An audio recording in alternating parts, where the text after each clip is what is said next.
హే chicken lovers, weekend వచ్చిందంటే chicken biryani, fry పీస్లు, hot wings లేనిదే ముద్ద దిగని వారెందరో.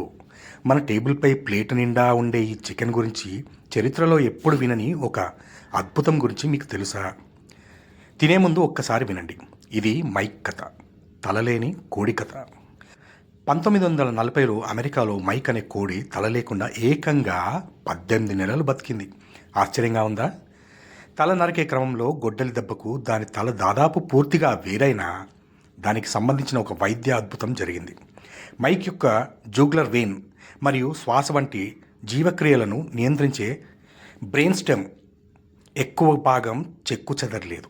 ఫలితంగా దానికి శ్వాస తీసుకోవడానికి సరిపడ మెదడు పనితీరు మిగిలింది. అందుకే దాని మెడ మొండం గుండా ఐడ్రాపర్ సహాయంతో దానికి ఆహారం అందించేవారు. తలలేని కోడి 18 నెలలు బతికిన ఈ వింత కథ విన్న తర్వాత చికెన్ అంటే కేవలం టేస్ట్ ఫుడ్డే కాదు, ప్రకృతిలో జరిగిన ఒక ఆశ్చర్యమైన విషయమని అర్థమవుతుంది కదూ. ఓకే, మైక్ కథ పక్కన పెట్టి మరి ఈరోజు మీ చికెన్ వెను ఏంటో ఎంజాయ్ చేయండి.